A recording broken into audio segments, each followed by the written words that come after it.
Hello बच्चों, स्वागत है आपका आपके अपने YouTube चैनल विज्ञानपुर में। यदि आप हमारे इस चैनल में नए हैं और अभी तक इस चैनल को सब्सक्राइब नहीं किए हैं तो जल्दी से इसे सब्सक्राइब करें। तो आज हम डिस्कस करने वाले हैं रासायनिक अभिक्रियाएं एवं समीकरण। इस चैप्टर से संबंधित कुछ महत्वपूर्ण ऑब्जेक्टिव प्रश्न। ध्यान से अभी आप सभी सुनेंगे और वीडियो में अंत तक बने रहेंगे। ये सभी प्रश्न अत्यंत महत्वपूर्ण हैं और सभी प्रकार की परीक्षाओं में इसी से प्रश्न पूछे जाते हैं, तो वीडियो में अंत तक बने रहें। चलिए शुरू करते हैं आज का सेशन। तो सबसे पहला प्रश्न, रासायनिक अभिक्रियाओं को व्यक्त किया जाता है। तो किसी भी रासायनिक अभिक्रिया को हम रासायनिक समीकरण के द्वारा व्यक्त करते हैं। रासायनिक समीकरण में होता क्या है, उसमें भाग लेने वाले पदार्थों, अभिकारकों और उससे जो भी पदार्थ बनते हैं, प्रोडक्ट बनता है, उसको उसके अनुसूत्रों के द्वारा रासायनिक समीकरण के रूप में उसको व्यक्त करते हैं। तो ध्यान देंगे, इस प्रश्न का उत्तर क्या हो जाएगा, समीकरणों के द्वारा। अब रासायनिक समीकरण जो होता है वो दो प्रकार के होते हैं। कौन कौन सा? संतुलित रासायनिक समीकरण और असंतुलित रासायनिक समीकरण। अब ध्यान देंगे, दूसरा प्रश्न इसी से संबंधित है। समीकरण के बाएं एवं दाएं दोनों ओर प्रत्येक प्रकार के परमाणुओं की संख्या समान है। यह कैसा समीकरण है? तो संतुलित समीकरण में क्या होता है, दोनों ओर परमाणुओं की संख्या समान होती है, और असंतुलित में क्या होता है, दोनों ओर परमाणुओं की संख्या समान नहीं होती है। इस प्रश्न का उत्तर क्या हो, यहाँ पर बता दे रहा है कि परमाणुओं की संख्या समान है, अर्थात यह समीकरण क्या है, संतुलित रासायनिक समीकरण, बैलेंस्ड केमिकल इक्वेशन है। अगला प्रश्न, निम्नलिखित में कौन समीकरण असंतुलित है? आपको पूछा गया कौन सा समीकरण असंतुलित है। अब इसे जांच करने के लिए हम प्रोडक्ट के तौर से शुरू करते हैं। आप देख सकते हैं यहाँ पर हाइड्रोजन के दो परमाणु हैं, तो यहाँ भी हाइड्रोजन के दो परमाणु, क्लोरीन के दो परमाणु, क्लोरीन के दो परमाणु, अर्थात यह समीकरण संतुलित है। दूसरा प्रश्न आप देख सकते हैं यहाँ पर पोटेशियम दो परमाणु है, पोटेशियम दो परमाणु, क्लोरीन दो परमाणु, इधर भी क्लोरीन का दो परमाणु, ऑक्सीजन देख सकते हैं छह परमाणु है और यहाँ ऑक्सीजन का छह परमाणु, अर्थात यह समीकरण भी संतुलित है।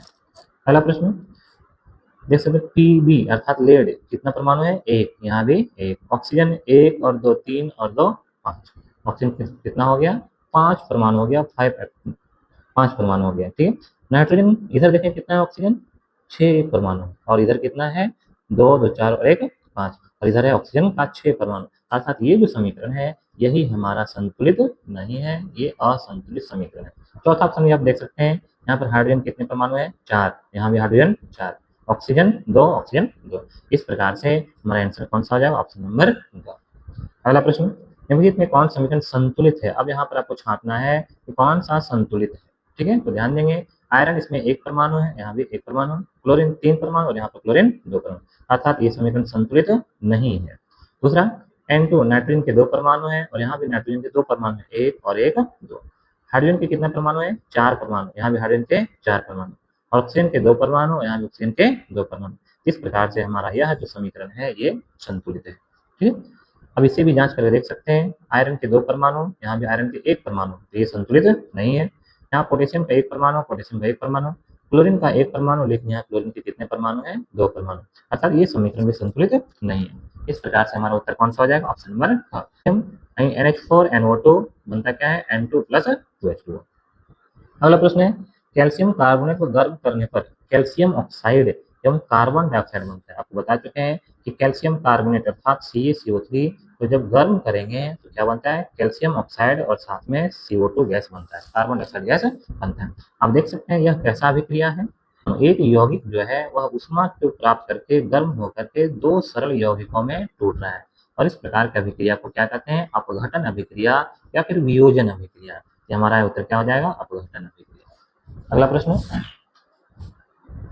क्लोरोफिल और सूर्य प्रकाश की उपस्थिति में पौधे वायु से कार्बन डाइऑक्साइड एवं पृथ्वी से जल ग्रहण करके अपना भोजन तैयार करते हैं, और यह किस प्रकार की अभिक्रिया, आप ध्यान से देख सकते हैं कि यह जो प्रक्रिया है यह सूर्य के प्रकाश की उपस्थिति में ही संभव है, बिना सूर्य के प्रकाश के यह अभिक्रिया संभव नहीं है। तो ऐसी रासायनिक अभिक्रिया जिसके लिए प्रकाश आवश्यक होता है तो उसे क्या कहते हैं, प्रकाश रासायनिक अभिक्रिया कहते हैं, फोटोकेमिकल रिएक्शन कहते हैं, अर्थात यह जो अभिक्रिया है, रिएक्शन है, वह क्या होगा, प्रकाश रासायनिक अभिक्रिया, फोटोकेमिकल रिएक्शन।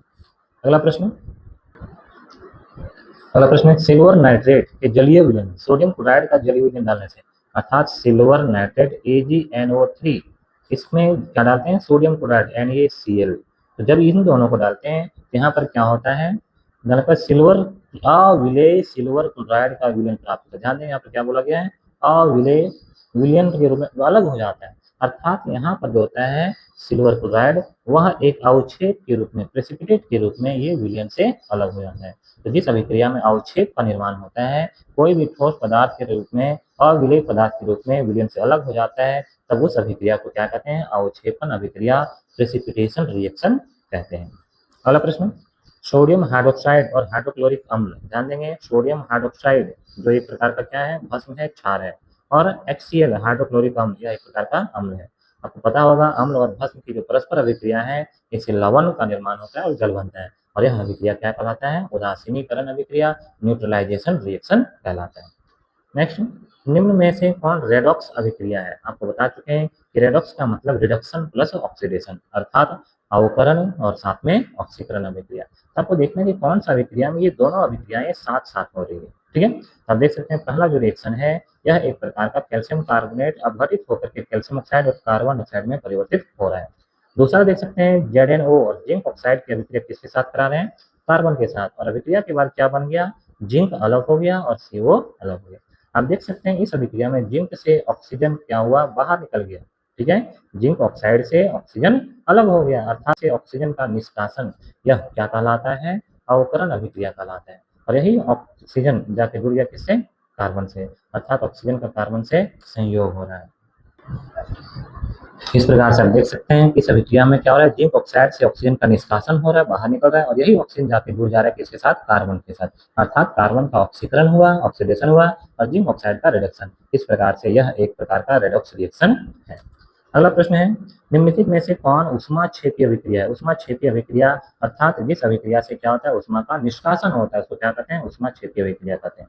आप देख सकते हैं कि पहला ये जो दोनों अभिक्रिया है इसमें क्या है? N2 + O2 2NO बनता है, और यहाँ पर देख सकते हैं -Q जूल, अर्थात उष्मा इससे क्या हुआ? माइनस हो गया। ठीक है, इसमें देखें कार्बन प्लस ऑक्सीजन, यानी कोयले का कार्बन का दहन हो रहा है, कम्बस्टन हो रहा है, इसके साथ कौन सा गैस निकल रहा है? CO2 gas. और आपको पता है कि जब भी हम कार्बन को जलाते हैं तो उससे हमें उष्मा प्राप्त होता है। यहाँ पर देख ले सकते हैं इस अभिक्रिया में, इस समीकरण में +94.45 किलो कैलोरी, अर्थात ये उष्मा इसमें क्या हो रहा है? निकल रहा है, उत्सर्जित हो रहा है, अर्थात यह एक प्रकार का उष्मा क्षेपीय अभिक्रिया है। नेक्स्ट अगला क्वेश्चन है, कौन ऑक्सीकारक है? अर्थात ऑक्सीडाइजिंग एजेंट कौन है? तो ऑक्सीडाइजिंग एजेंट वही रहता है जो ऑक्सीजन दूसरे को देता है। यहाँ पर ऑक्सीजन दूसरे को देने वाला कौन सा है? ये ऑक्सीजन गैस। ठीक है, अगला प्रश्न, निम्नलिखित में से कौन अवकारक गुण प्रदर्शित करता है? कौन अवकारक गुण प्रदर्शित करता है?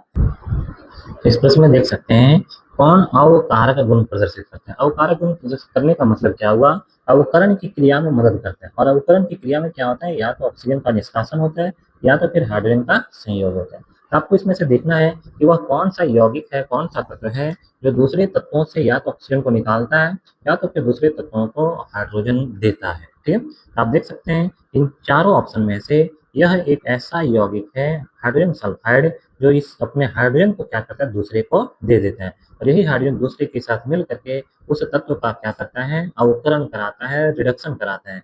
इसलिए यह H2S हाइड्रोजन सल्फाइड एक प्रकार से रिड्यूसिंग एजेंट, अवकारक के रूप में कार्य करता है। अगला प्रश्न है, इस समीकरण 2Cu + O2 2Cu किस प्रकार की अभिक्रिया? आप देख सकते हैं यहाँ पर कॉपर के साथ ऑक्सीजन का संयोग हो रहा है, कॉपर के साथ ऑक्सीजन का संयोग हो रहा है, संयोग होने के बाद कॉपर ऑक्साइड का निर्माण हो रहा है। तो जब किसी तत्व के साथ ऑक्सीजन का संयोग होता है तो उस अभिक्रिया को क्या कहते हैं? ऑक्सीकरण अभिक्रिया, अर्थात ऑक्सीडेशन रिएक्शन करते हैं। और यहाँ पर किसका ऑक्सीडेशन हो रहा है? तो कॉपर का। नेक्स्ट, शरीर में भोजन का पचना, शरीर में भोजन का पचना बहुत महत्वपूर्ण है। यह किस प्रकार का अभिक्रिया है? यह एक प्रकार का ऑक्सीकरण अभिक्रिया है, क्योंकि हमारे शरीर में जो भोजन रहता है, ग्लूकोज रहता है, वह श्वसन के फलस्वरूप कोशिका में जो ऑक्सीजन पहुंचता है उसके द्वारा उसका दहन होता है, और तब जा करके हमें ऊर्जा प्राप्ति होता है। ठीक है, इस प्रकार से शरीर में भोजन का पचना एक प्रकार का ऑक्सीकरण अभिक्रिया है।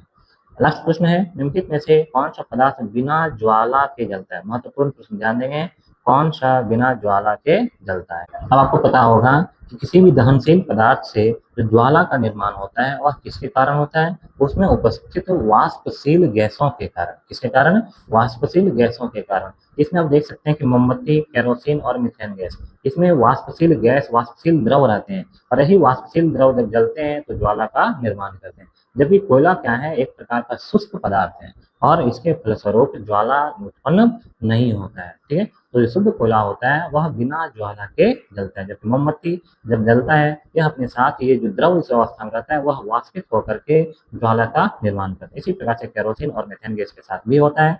तो इस प्रकार से बिना ज्वाला के साथ जलने वाला पदार्थ कौन सा है? कोयला। यह 15 प्रश्न बहुत ही महत्वपूर्ण है और विभिन्न प्रकार की परीक्षाओं में ये पूछे जाते हैं। तो अब उम्मीद है आपको यह वीडियो अच्छा लगा होगा। ये सभी प्रश्न अत्यंत महत्वपूर्ण है और परीक्षा के दृष्टिकोण से अत्यंत उपयोगी है। धन्यवाद।